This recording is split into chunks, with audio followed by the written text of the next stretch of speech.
11-5, your final score. East Carolina wins it over Illinois State. Let's head down to the locker room now and talk with Coach Cliff Godwin. And Coach, the start of this game had some strange moments in this one. A couple dirt balls, some weird bounces throughout the first half of this game. Your team had to really break through some bad luck to start off this one to pull this one out. Well, Corey, that we knew the game would probably challenge us because we were really trying to focus on the mental side of it and focus on what we can control. And in that first inning, after we had given up two, we didn't make a play. And, of course, we give up 2 runs. Norby gets a single, gets a dirt ball read, and then, he was being aggressive. And should he have gone, it's 50-50, but he was making an aggressive mistake. But really the one that was really just boggling, I hadn't seen in 17 years, the one that Franny went on and the ball pops right back to the pitcher. I mean, I've never seen that happen before, and the pitcher flips it to the catcher. But that's the way of the game. You got to overcome the bad luck, what you say, or just the breaks that don't go your way. But I'm super proud of our offense because I thought 1 through 9, we were really consistent with our approach. And we'd never panicked. We just kept grinding. And, of course, Seth got a swing off, and A-Mac got a big swing off, and Josh Moreland. But a lot of quality at bats, just 1 through 9. So they answered the bell. I'm much happier tonight than I was last night because I thought the guys were mentally prepared, and that's all we asked for. Well, Garrett Saylor, not just the 4 innings pitched with no hits, zeros across the board, but in the top of the 6th, Illinois State was 1 base hit away from taking a 4-run lead into the late innings. Saylor shut that down, had second and third with 1 out, and got out of the inning, and then he finished in a stellar performance. Yes, Saylor, obviously a guy last year that we went to a lot, and he's been wanting the ball, and we kept telling him this time would come, and he's been battling, probably just, wanting to get out there and some negative thoughts going through his head. And look, you get put out there and you spike a breaking ball, they score a run, but he really minimized that inning. And then once he got out of that inning, it was game over. And you saw the last 3 innings of what he can do. And he's special when he believes in himself like he did today. He's throwing 4 pitches for strikes. It was really awesome to see. I'm so happy for him because guy that is totally bought into what we do here at East Carolina from a program standpoint, a culture standpoint. He's a leader on our pitching staff, and couldn't happen to a better person. Before the game, you were talking about how this sport, you can do so much right and still not get success off of it. Well, that was kind of the start of this game. They were hitting Jordan Lucier pretty well to start, and then they just kept swinging. They kept going for it, and they found success as it went through. They stuck to what you were preaching prior to this game, and that's why this is a victory today. Yeah, I forgot about Seth's double play. I don't even know if the third baseman saw it. He made a great play, but it was a double play where – normally they miss that ball. But Like I said, the game was going to challenge us because we talked about the mental game a lot. And I'm just super proud of the way our guys responded and never flinched, didn't show bad body language, and just went out there and competed 1 pitch at a time. So it was really cool to watch. Heck of an effort here tonight by your boys here, Coach. And we will talk to you tomorrow when the Pirates go for another sweep. All right. Thanks, Corey. Thanks, Coach O. Okay, we'll open up to other questions for Coach Godwin. Coach, we'll talk about Moreland's home run. There were a lot of good at-bats, but they bring in that lefty. He throws a bunch of sliders, gets Francisco. Just talk about Moreland with 2 strikes, being able to sit on that and go the other way.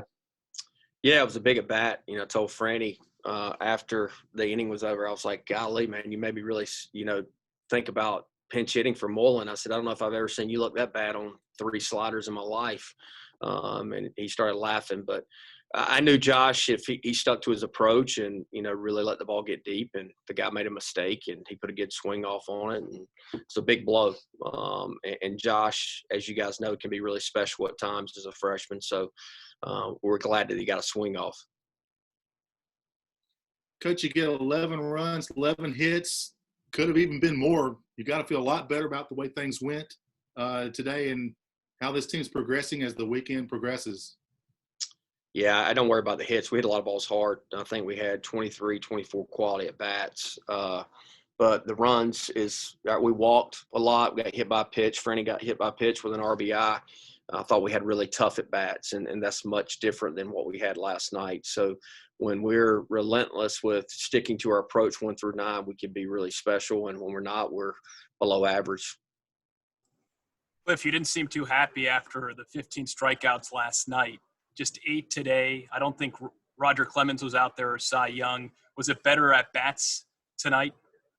Yeah, just better at bats, strung together, no complaining about the umpires' calls, a lot of huge body language, a lot of information being exchanged amongst the hitters.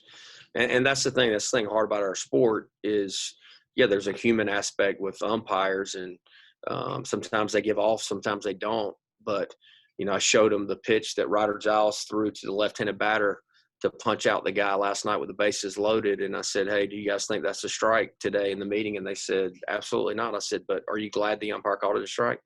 Yes. So, hey, we need to just communicate the zone to the pitchers. If he's given off or down, whatever, communicate it, because that's a good thing for our pitchers. And then are we not good enough offensively to make an adjustment? So, like I said, I can't say enough positive things about our offense today because they were really locked in.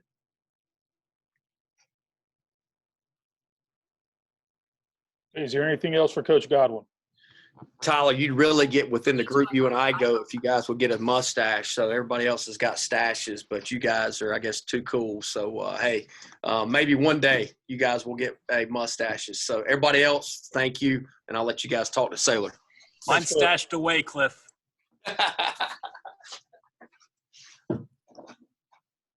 What's up, Saylor? How are you, buddy? Doing good. How are you? Doing well. Hey, congratulations. We're going to go to questions to you right now. Garrett, you obviously coming in a tough spot.